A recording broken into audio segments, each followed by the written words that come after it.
And the other important thing with associations is that some cities actually require you to be part of an association to have a business. I know, I believe Toronto does, and I think where you are does also. Where I'm at, it I doesn't. know in Hamilton, where I am in Ontario, when I opened my business years ago, I did have to get a business permit and everything like that. And I had to have a interview with two men from the city, and they asked me tons of questions. Literally, they needed to make sure that I wasn't a rub and tug shop. Mhm. That is what they needed to make sure. It took them a while to like get around to that, and finally, I just put it on the table, and I was like, "This is not what I do," and continued to explain what it is I actually do. And they were like, "Lovely, happy to sign this paper, and you are approved. This is great."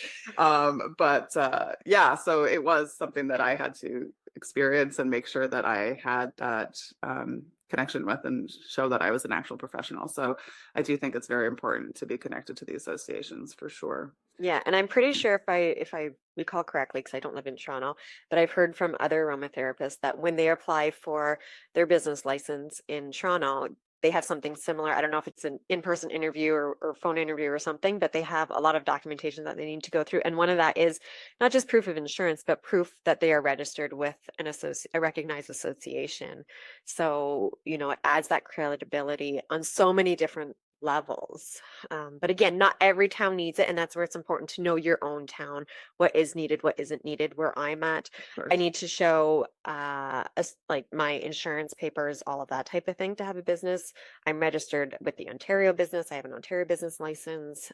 Once you hit a certain amount, I have my HST. All of that I needed to have to show all that stuff. But that specific town meeting like you went through, I didn't have to go through that, thankfully. Yeah, And so, but that's where, you need to know your town, your, even province, state, wherever you are in the world, everywhere's going to be slightly different. So you need to recognize what they recognize and what's needed that way. Because it's better to be safe than, 6 months down the line, they approach you and I don't know if you would get a fine or a slap on the wrist or what it is, but you won't avoid any of that type of thing. So it's important to have that credibility, just yeah, of that. course.